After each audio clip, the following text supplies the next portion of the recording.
Chapter 8. When Tom awoke, Sid was dressed and gone. The light of day had a late look. Tom was startled. Why hadn't he been called? Usually he was persecuted until he was up. Within 5 minutes he was dressed and downstairs. The family had finished breakfast but still sat around the table. No one expressed any rebuke. All eyes looked away.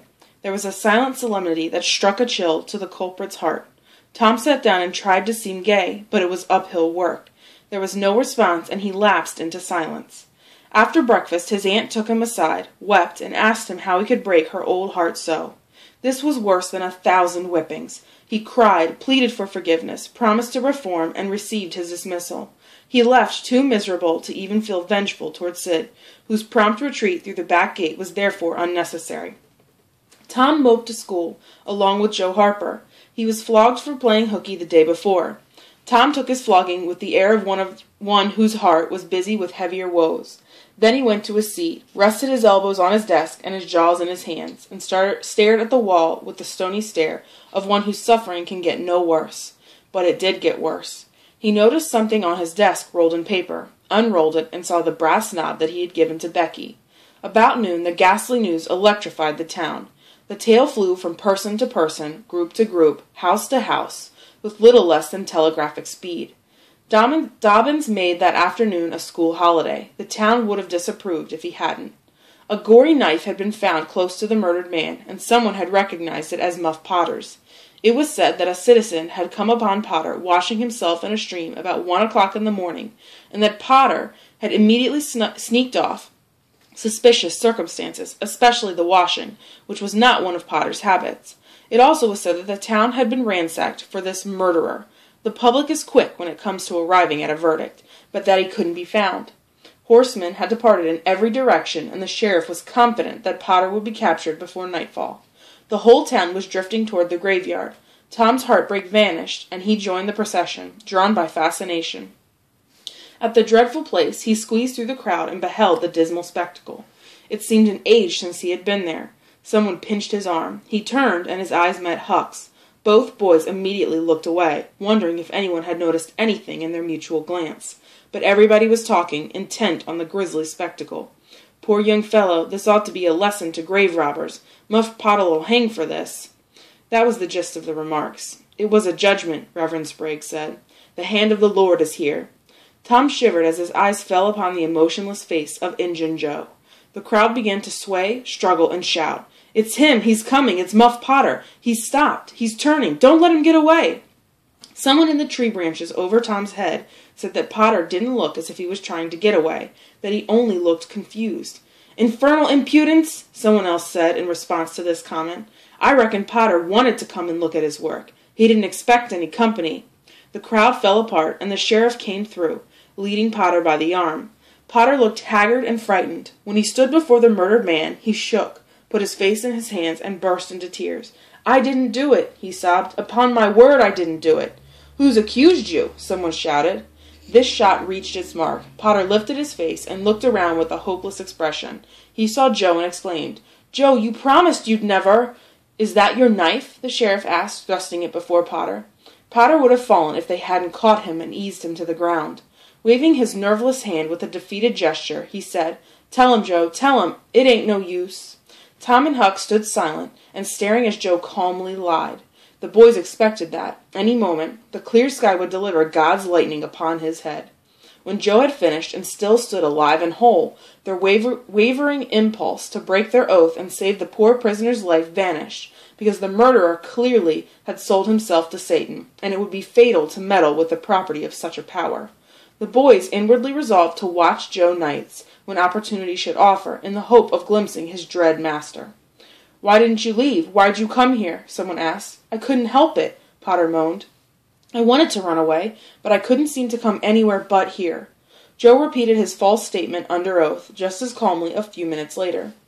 He helped raise the body of the murdered man and put it into a wagon for removal.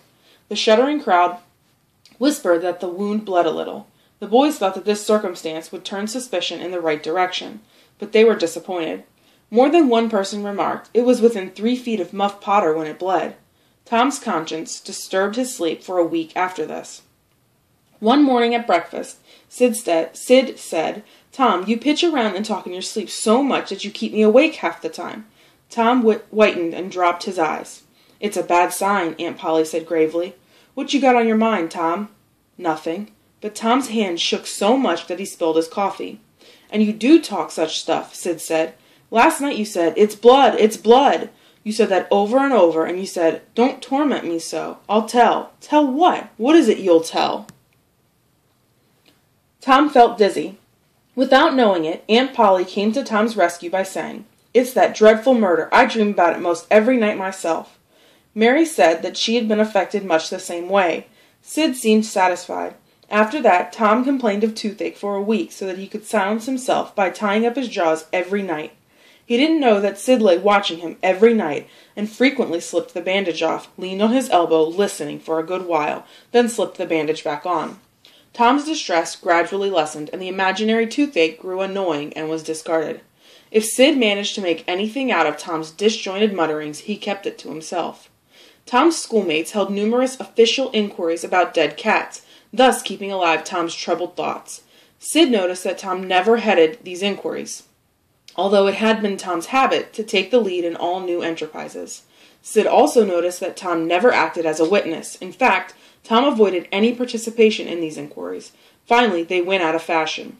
Every day or two, during this period, Tom went to the grated window of Potter's cell and passed some small comforts to the murderer. The jail was a small brick building at the town's edge. Partly because it seldom was occupied, it was unguarded. The offerings helped to ease Tom's conscience. The townspeople had a strong desire to tar and feather Injun Joe for body snatching, but he was so feared that no one was willing to take the lead in the matter, so it was dropped. Tom's mind drifted away from its secret troubles, partly because it had another weighty matter to consider.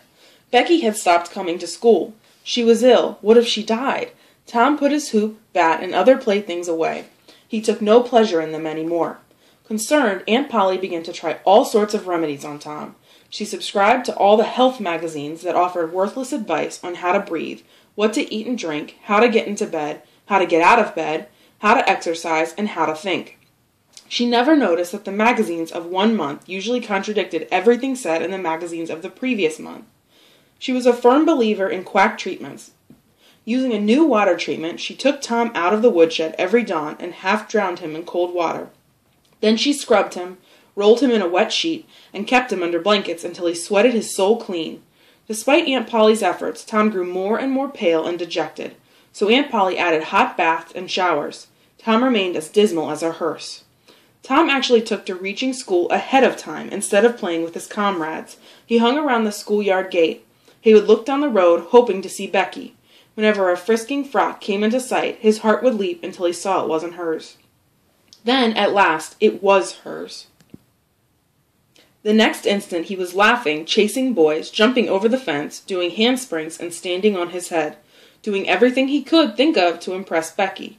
But she never looked, so he moved his exploits to her immediate vicinity.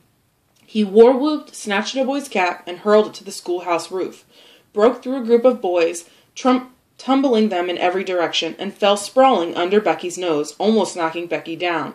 She turned her nose in the air and said, "Humph! Some people think they're mighty smart, always showing off."